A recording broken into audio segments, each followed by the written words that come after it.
مریم سوراکیوتیس یک راهبه بود و مدیریت صومعه ارتدوکس را به عهده داشت و از معدود قاتلان زنجیره‌ای شناخته شده در یونان بود. مریم در چند محاکمه در دهه 1950 به دلیل قتل عمد و قتل غیر عمد، کلاهبرداری و سوء رفتار شدید با راهبه‌ها و بیماران صومعه محکوم میشه.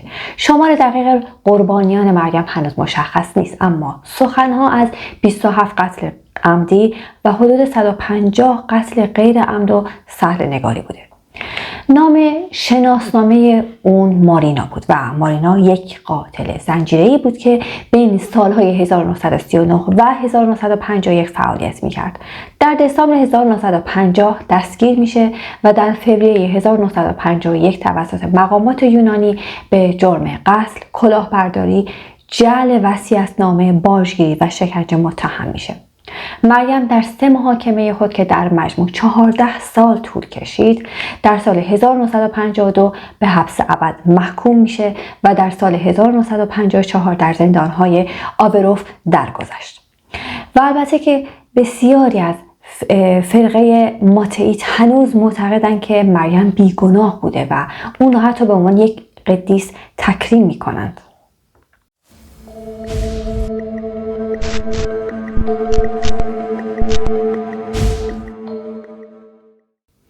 مارینا در خانواده فقیر در کراتیا در آتیک شرقی متولد میشه. آتیک یکی از مناطق تاریخی یونانه که آتن پایتخت یونان در اون قرار داره.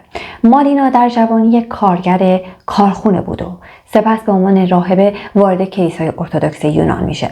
مارینا متعلق به جنبش تقویمگرای قدیمی از فرقه ماتئیت بود که رادیکال ترین شاخه این جنبش هم به حساب می اومد.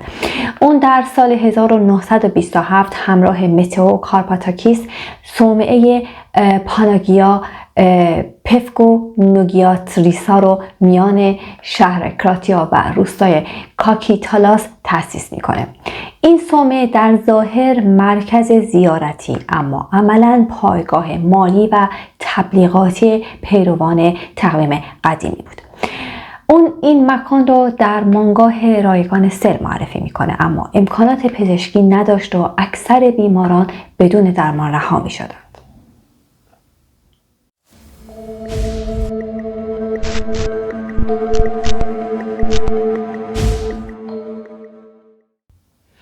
بر اساس شهادت‌ها و گفته‌ها مارینا زنان ثروتمند رو به دیر جذب میکنه و اونا رو تحت فشار روانی و جسمی قرار میده تا اونها دارایی‌های خودش رو به صومعه منتقل کنن و در صورت مقاومت اونها رو در سلاحی انفرادی رها میکرد و اونها در پی گرسنگی و ضرب و شتم یا تسلیم میشدن یا میمردن و این صومعه حتی از بیماران مبتلا به سل هم سوء استفاده میکرد. بیماران به امید درمان رایگان به نزد اون میرفتن اما در شرایط بسیار نامناسبی میمردن، در حالی که داراییشون هم از قبل به نام دیر شده بود.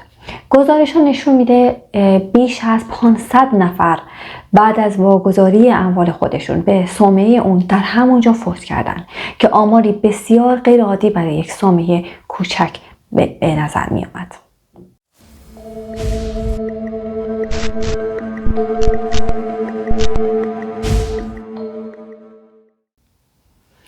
در 4 دسامبر 1950 ماموران با حضور 85 نفر و یک قاضی وارد صومعه میشن. 36 کودک را از اونجا خارج میکنن و چند زن سالخورده نیمه جان که در زیر زمین پیدا شد. گزارش حاکی از سوء تغذیه، تنبیه بدنی و سلولهای بسته تاریک بود. ابتدا اتهامات اقتصادی ثبت میشه، اما با افشای شهادت‌ها اتهام‌های قتل غیر عمد، جعل، شکنجه و اخاذی هم به پرونده مارینا اضافه میشه. اون همه اتهامات رو ساخته شیطان مینامید و ادعا میکرد که انتقال اموال بخش طبیعی از نظر مردم برای راهبان صومعه بود. پیروان اون صومعه همچنان مارینا رو قدیسه میدانند و معتقدند بیگناه بوده، اما تاریخ پژوهان و متخصصان در مطالعه قاتلان زنجیره‌ای با استناد به حجم زیاد شهادت‌ها امکان بیگناهی مارینا را کاملا رد می‌کنند.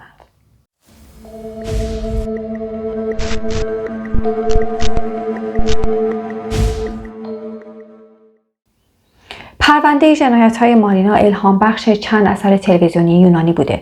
در سریال آمریکایی گروتسک در سال 2024 هم یکی از شخصیت‌ها از اون به عنوان قاتل زنجیره مورد علاقه‌اش یاد میکنه. در سال 2025 فیلم صدای سکوت با محوریت ماجرای صومعه و قتل‌ها ساخته میشه.